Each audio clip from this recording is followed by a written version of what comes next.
우리 지휘자가 오늘 공연이 있다고 그래서 대타로 지휘를 하셨는데 아주 잘하셨습니다. 예, 훌륭하게 잘하셨습니다. 수고하셨습니다. 지인의 어떤 그 장례식에 참석한 분의 경험을 들었습니다. 이분이 이제 장례식을 마치고 이제 장지로 가는데 갑자기 버스 안에서 음악이 나오는 겁니다. 그래서 그 버스에 타신 분들이 기사분이 뭐 음악을 잘못 틀었나 그렇게 생각했는데 갑자기 비디오에서 장례식을 치르신 고인이 되신 분이 당사자로 나와서 인사를 하는 겁니다. 이렇게 굳은 날씨에 제 장례식에 참석해 주신 분들께 감사를 드립니다. 그러면서 저는 누구누구의 아들로 태어나서 이런 일을 하다가 삶을 마감했습니다. 바쁜 중에도 저를 기억하고 와주셔서 감사합니다. 그렇게 이제 마지막 인사를 했다고 그럽니다. 그래서 이제 장례식이 참 따뜻하게 치렀다 그런 얘기를 했습니다.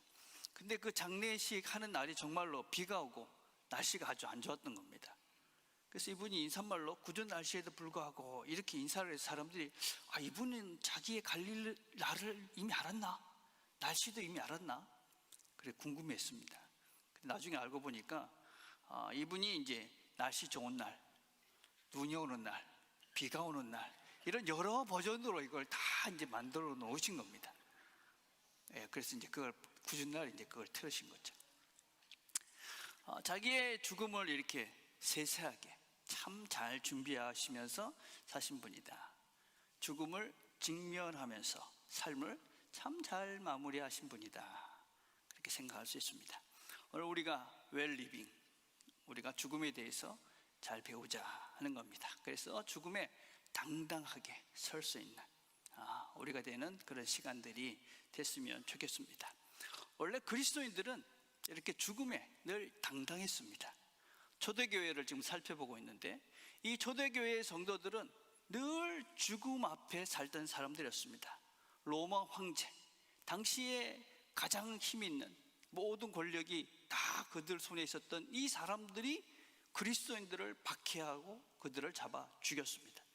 그리고 주변에 있는 모든 사람들이 그리스도인들을 미워했습니다. 그래서 언제 죽을지 모르는 그런 형편 속에 살던 사람들이 바로 우리 그리스도인, 처음 그리스도인들이었습니다.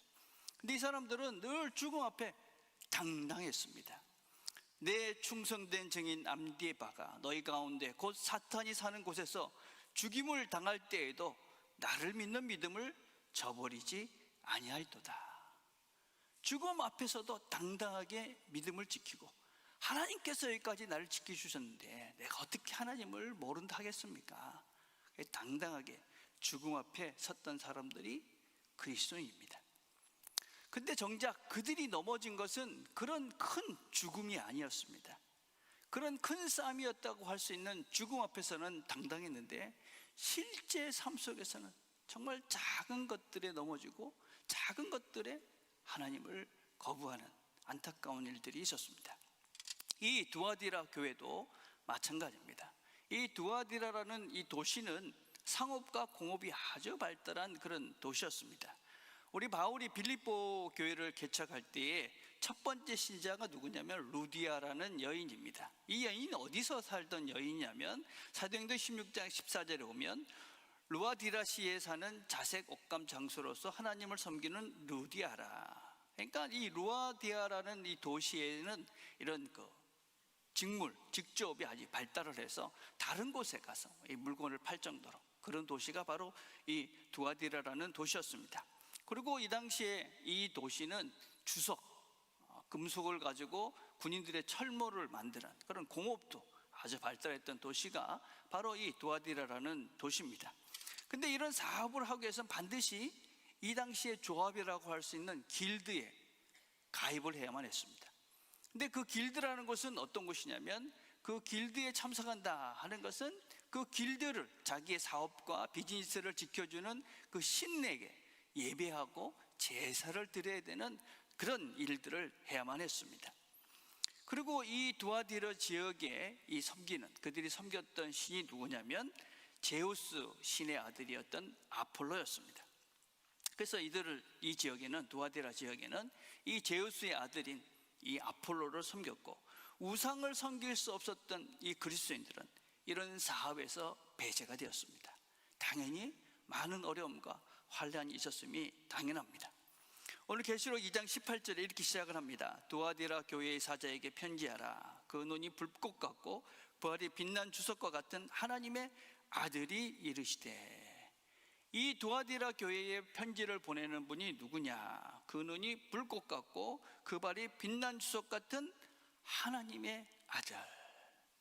그러니까 제우스의 아들인 아폴로가 너희들의 그 모든 것들을 통제하고 돌보는 것이 아니라 하나님의 아들로 이 땅에 오신 예수께서 불꽃 같은 눈으로 그리고 빛난 주석 같은 능력으로 너희들을 살피고 보호한다, 그 말입니다. 너희들을 그 그리스도께서, 예수께서 불꽃 같은 눈으로 빛난 주석 같은 힘으로 너희를 지켜주신다. 걱정하지 말라, 그런 말씀이죠. 근데 한번 생각을 해볼 때 이 편지를 지금 받고 있는 고난 중에 있는 성도들은 어떤 마음이 들었을까요? 아니, 불꽃 같은 눈으로 우리를 살펴주시고 주석 같은 그런 능력으로 우리를 보호하시는데 왜 우리는 이렇게 힘든가? 왜 우리는 이런 고통 가운데, 가난 가운데, 환난 가운데 죽음을 직면할 수밖에 없는가? 그런 질문을 하지 않을 수가 없을 것입니다. 우리가 지금 살펴보고 있는 이 예수 그리스도, 하나님의 아들인 예수는 이런 분입니다. 불꽃 같은 눈으로 지금도 우리를 보살피시고 주석 같은 능력의 힘으로 우리를 돌보시는 분이 바로 하나님이십니다. 그 하나님의 아들 예수 그리스도입니다. 그런데 왜 그 예수를 믿는 나는 지금 이렇게 힘든가? 왜 이런 문제들은 속히 해결되지 않는가? 왜 나는 이런 질병 속에 살아야 되는가? 이런 어려움 속에 나는 도대체 왜 그 예수가 도대체 이런 분이라는데, 나를 보살핀다 하시는데 왜 나는 지금 이런 문제가 있는가? 우리는 하나님을 믿는다고 그럴 때 기본적으로 세 가지가 분명해야 됩니다. 하나님을 믿는다 그럴 때 첫째는, 하나님을 믿는다 하는 것은 하나님은 이 세상을 만드시고 또 나를 만드시고 또 나를 사랑하신다, 그래서 나를 돌보신다 하는 것을 믿는 것입니다. 하나님이 나를 사랑하시고 돌보신다, 어떤 형편 속에서도입니다. 그분이 나를 사랑하시고 이 세상을 만드신 능력도 있으신 분이고 나를 사랑하시는 분이다. 그리고 그분이 나를 돌보신다. 이게 이제 하나님을 믿는 것입니다. 두 번째는 무엇이냐면, 우리가 이 땅을 살면서 정말 가치 있고 복된 삶이 무엇인가 하는 것에 대한 분명한 의식 변화입니다. 내가 이 땅을 살면서 정말 가치 있고 또 복된 삶이 뭐냐? 그거는 하나님의 말씀대로 사는 것이다. 우리가 우상을 섬기면서 재물을 많이 가져서 부를 누리고 음행을 누리면서 쾌락을 즐기고 서로 경쟁하며 싸우면서 그렇게 치열하게 평화가 아닌 욕심의 삶을 사는 것이 아니라 사랑하고 용서하고 희생하고 봉사하며 사는 삶이 복된 삶이다, 행복한 삶이다. 그것이 천국의 삶이다. 하나님 자녀로서 사는 삶이 무엇이냐? 사랑과 용서와 희생의 삶이다. 그것이 나의 삶의 명예다.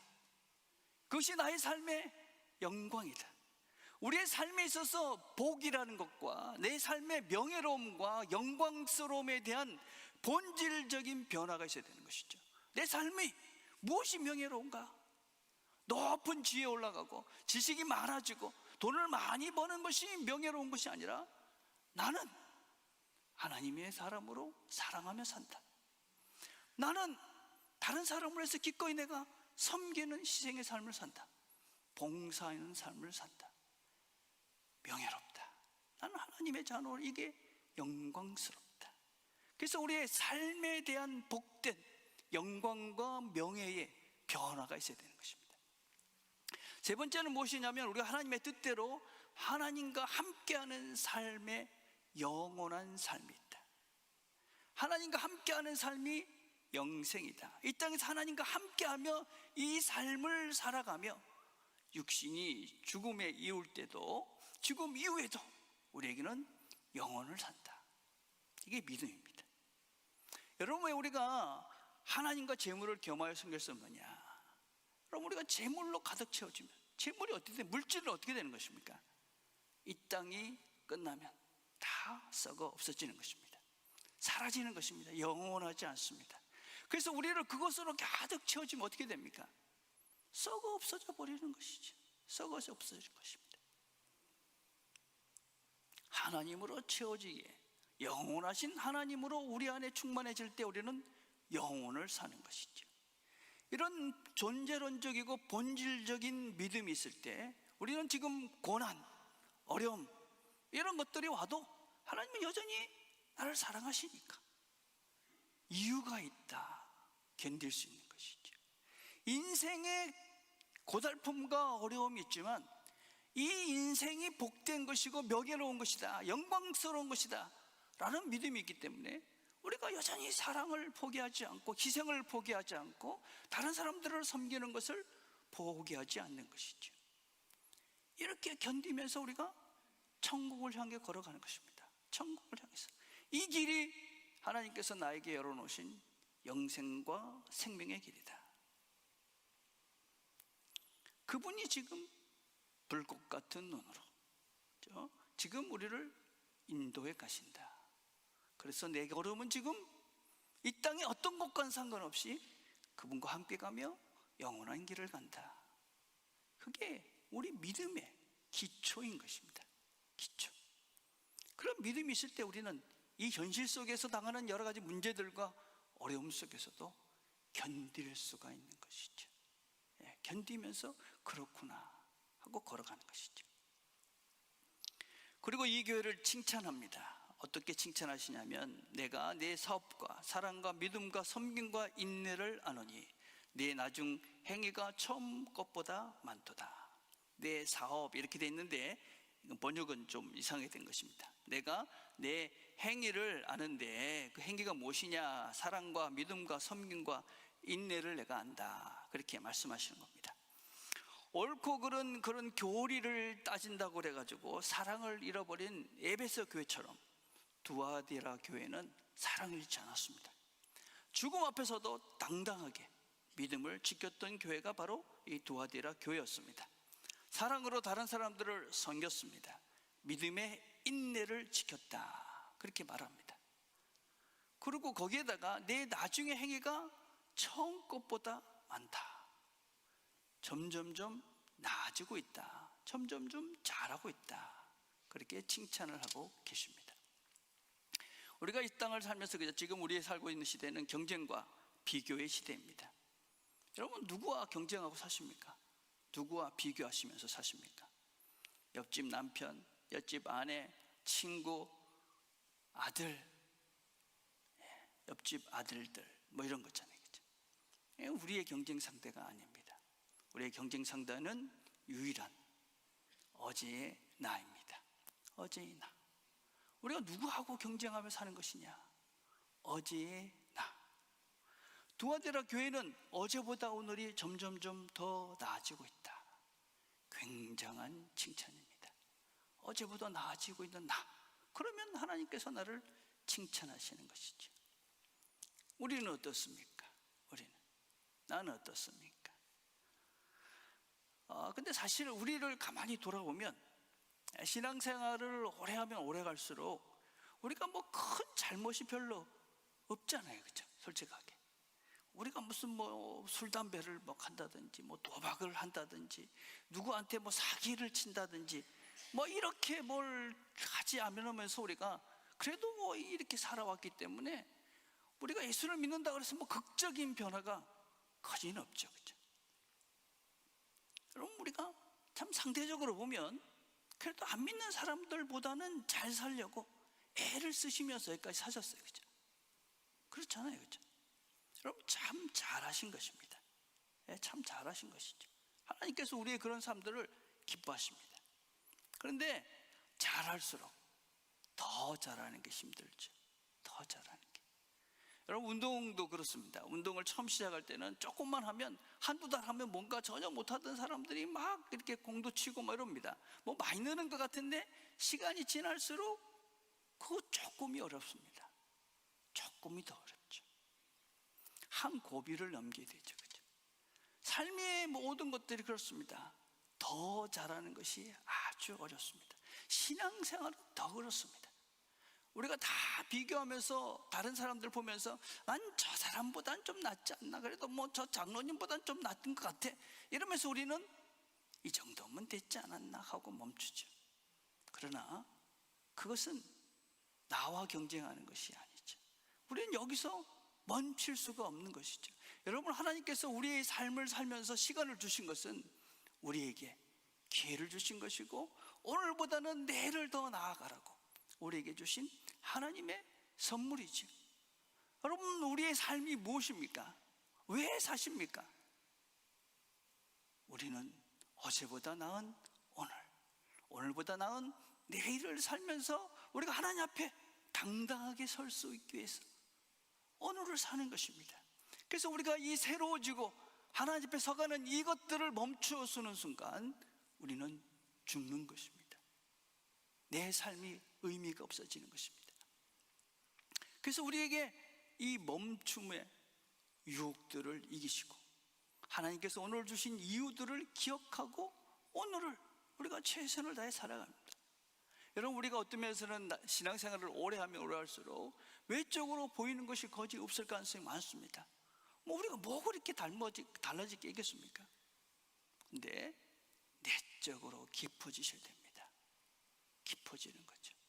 또 새로워지셔야 됩니다.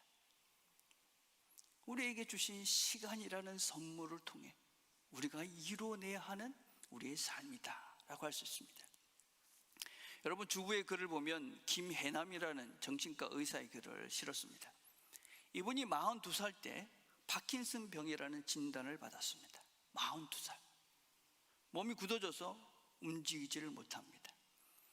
오래 살아야 15년밖에 살 수 없다, 그런 충격적인 진단을 받습니다. 그리고 거의 한 달 동안 그냥 누워있는 것입니다. 한 달 동안 누워있으면서 이분이 어떤 깨달음을, 야, 내가 지금 이 병 속에서도 할 수 있는 것이 있다. 지금 가만히 누워있으면 아무것도 할 수 없지만 내가 지금 파킨슨 병이 있지만 지금 내가 할 수 있는 것이 있다. 그러면서 자리를 박차고 일어나서 일상을 시작합니다. 지금 65세, 이 병이 발병한 지 20년이 넘었는데 여전히 글을 쓰면서 일상을 유지하고 비교적 건강한 그런 삶을 살고 있습니다. 이분이 그래서 이런 얘기를 합니다. 인생의 각단계 아닌 우리에게 새로운 변화의 기회를 제공한다. 변화의 기회. 우리에게 주어진 시간들 속에서 나에 맞는 변화가 있다. 인격도 마찬가지다. 70, 80, 90살이 되어도 꾸준히 변한다. 우리는 하나님께서 주신 그날까지 우리가 변해야 된다. 어디까지? 인도 수도 캘커타에서 죽어가던 사람들을 보살피던 테레사의 수녀의 이야기 중에 이런 것이 있습니다. 하루는 길거리에서 죽어가는 사람들을 보고 테레사 수녀가 죽어가는 사람들을 안고 더러운 것을 닦아주면서 이 마지막으로 함께, 마지막 시간을 함께 보내고 오셨습니다. 정말 더러운 그런 사람입니다. 근데 그것을 보고 지나가던 사람이 이렇게 말합니다. 나는 그 사람이 내 민족이지만 나는 당신과 같이 절대로 할 수 없습니다. 그렇게 얘기합니다. 그러니까 테레사 수녀가 이렇게 말했습니다. 저도 할 수 없습니다. 저도 할 수 없습니다. 우리의 힘으로 할 수 없는 그 사랑의 힘, 우리의 힘으로 할 수 없는 것을 할 수 있는 그 사랑, 우리의 힘으로는 도대체 할 수 없는 그 일, 그게 무엇이냐? 성령 충만한 사람이죠. 사랑이 충만한 사람인 것이죠. 하나님의 사랑으로 가득 채워진 사람인 것이죠. 하나님께서 우리에게 사실은 기대하시는 삶이 이런 것이죠. 너희 힘으로 할 수 없는 그 삶, 우리가 살아서 한번 맛보고 싶은 삶이 아닐까요? 우리의 기대와 목표인 것이죠. 내 힘으로는 할 수 없습니다. 하나님이 함께 하셔서 합니다. 우리의 목표이며 하나님의 기대입니다. 날마다 우리가 그렇게 주님의 마음으로, 주님의 사람으로 새로워져 가는 것입니다. 그러면 우리가 우리 힘으로 할 수 없는 것들이 점점 늘어나겠죠. 여러분, 그게 기쁨 아닐까요? 하늘의 기쁨. 어제보다 오늘이 더 나아졌다. 근데 이들에게 질책도 하십니다. 여러분, 이런 엄청난 믿음을 가졌던 사람들인데 질책을 받습니다. 그러나 내게 책망할 일이 있노라. 자칭 선지자라 하는 여자 이세벨을 내가 용납하니니 그가 내 정도를 가르쳐 꿰어 행음하게 하고 우상의 제물을 먹게 하는도다. 자칭 선지자라 하는 여자 이세벨을 용납했다. 이 여인은 자칭 선지자, 또 여자, 이세벨, 행음, 이것으로 이 여자의 정체성을 정의할 수 있습니다. 자칭 선지자라는 것은 이 교회의 나름대로 가르치는 위치에 있었다라는 것을 알 수 있습니다. 그래서 그 가르침으로, 잘못된 가르침으로 사람들을 현혹했다 하는 것입니다. 여자다, 이 여자라는 것은 그냥 단순한 여자가 아니라 부인이라는 대단히 존경스러운, 그래서 당시에 부유층한테 불렀던 귀부인의 명칭이 바로 여자라는 칭호입니다. 이세벨이라는 것은 실제 인물이었는지 모르지만 구체적으로는 당시의 구약의 왕의 왕비고 왕이었습니다. 상당히 권력도 있던 사람이었죠. 그러니까 이 여자는 권력도 있고 힘도 있고 부도 있었던, 그런데 교회에 상당한 영향력을 끼쳤던 여인이다라는 것을 알 수 있습니다. 근데 이 여인의 가르침을 통해서 행음하게 했다. 우상의 제물을 먹게 했다. 이 여인의 가르침을 통해서 많은 사람들이 우상 숭배를 하고 음란한 행음을 했다 하는 것입니다. 이 여인의 가르침을 많은 사람이 받았습니다. 더불어 가늠하는 자, 그의 자녀들, 그를 적극적으로 따랐던 그런 사람들이 이 두아디라 교회에 많이 있었다 하는 것입니다. 일반적으로는 아마 이 여인이 너희들이 먹고 살아야 되지 않겠느냐, 그리고 그 길드에 가입했을 때 가서 우상에게 절하고 음식을 먹고 행음하는 그거는 어쩔 수 없는 거야, 그 정도는 괜찮아. 그리고 그 꼬임에 많은 사람이 넘어갔다. 용납했다, 가르쳐 깨었다, 그렇게 이야기합니다. 용납해서는 안 될 것을 용납하고 그 꾀임에 넘어간 것입니다. 근데 왜 이 큰 믿음의 사람들이 이렇게 넘어갔을까요? 오늘 본문 2장 23절에 보면 또 이렇게 말합니다. 또 내가 사망으로 그의 자녀를 죽이리니 모든 교회가 나는 사람의 뜻과 마음을 살피는 자인 줄 알리라. 사람의 마음과 뜻을 하나님은 아신다. 너희들이 왜 넘어갔는지 나는 안다, 그 말씀입니다. 마태복음 19장 24절에 보면 다시 너에게 말하노니 낙타가 바늘귀에 들어가는 것이 부자가 하나님 나라에 들어가는 것보다 쉬우니라. 부자가 천국 가는 게 정말 어렵다, 거진 불가능하다, 이렇게 얘기하니까 제자들이 듣고 몹시 놀라리되 그렇다면 누가 구원을 얻을 수 있으리까? 누가 구원을 얻을 수 있습니까? 놀라서 그렇게 이야기합니다. 그건 무슨 의미냐면 이 제자들 예수님을 따라다니면서 뭐를 추구한 것이냐면 나도 부자가 되고 명예를 얻고 그렇게 부여로서 오는 부자의 삶을 살고 싶은데 부자는 천국을 갈 수 없다, 이런 이들이 놀란 겁니다. 아니 그러면은 우리는 어떻게 되지? 나도 부자가 되고 싶은데. 왜 넘어가야 하느냐? 왜 그들을 용납하느냐? 왜 꼬임에 넘어가느냐? 나도 그렇게 되고 싶으니까.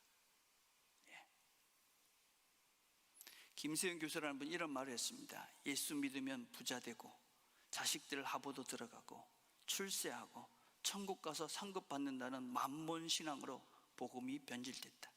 바쳐라 그러면 10배 100배 갚아주실 것이라는 상급신학이 한국교회를 지배하고 있다.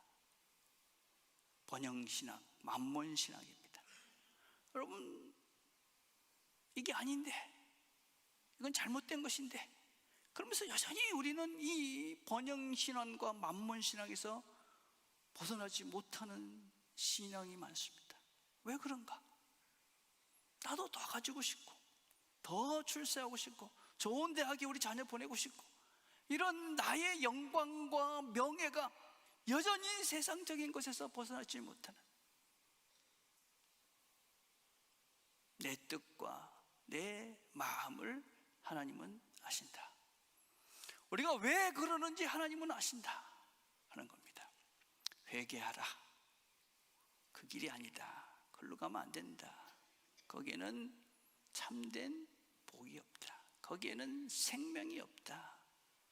죽음의 길이다. 그렇게 말씀하시는 겁니다. 거기는 죽음이다. 그런데 그런 가운데서도 신앙의 정절을 지킨 사람들도 있었습니다. 그렇게 다 넘어간 것이 아니라 그 가운데서 신앙의 정절을 지킨 2장 24절 이렇게 말합니다. 두아딜에 남아있어 이 교훈을 받지 아니하고 소위 사탄의 깊은 것을 알지 못하는 너희에게 말하노니 다른 짐으로 너희에게 지을 것은 없느라 다만 너희에게 있는 것을 내가 올 때까지 굳게 잡으라. 이세벨의 유혹에 넘어가지 않는, 만몬신앙에 넘어가지 않는, 상급신앙에 넘어가지 않는, 번영신앙에 넘어가지 않는 하나님을 붙잡고 그 길을 가고 있는 그런 사람들이 있다. 다른 거 필요 없다. 다른 거 뭐 너희들이 특별하게 할 필요가 없다. 그 믿음만 붙잡고 그 길을 가라.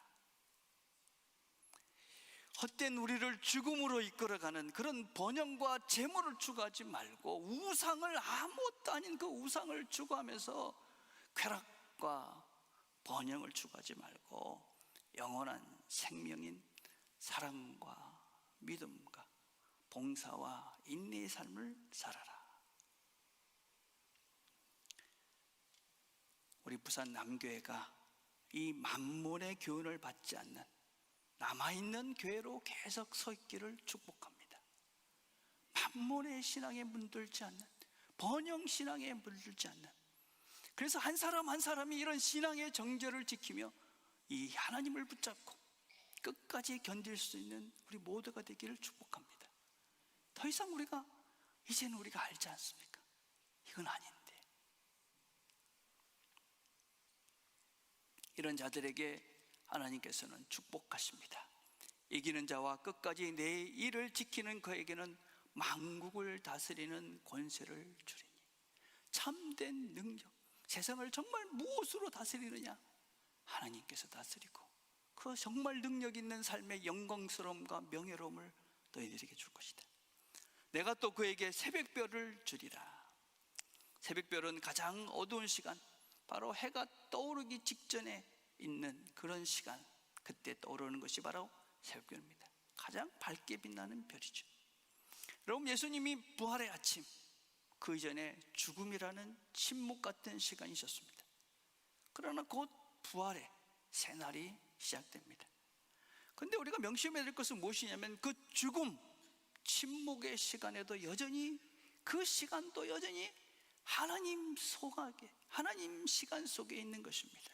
하나님의 시간 속에. 그리고 그 침묵과 어둠 속에서도 여전히 빛은 비추어집니다. 그것이 새벽별입니다. 우리의 삶 속에서 어둠 같고 캄캄하고 도대체 빛이 없어 보이지만 아니다. 계시록 22장 16절 이렇게 말합니다. 나 예수는 교회를 위하여 내 사자를 보내어 이것들을 너에게 증언하게 하였노라. 나는 다윗의 뿌리요 자손이니 곧 광명한 새벽별이라. 이 땅이 무엇으로 다시 이 어둠 속을 무엇으로 밝힐 수 있느냐? 예수로 밝힐 수 있다. 예수의 사랑만이, 예수를 믿는 그 믿음만이 세상을 밝게 비추고, 어쩌면 우리가 그 예수의 빛으로, 예수로 가득 차 있을 때 이 세상은 더 어두워질지 모르지만 더 밝게 빛날 것이다. 사랑과 믿음과 봉사의 삶으로 세상을 아름답게 비춰가는 남아있는 자들,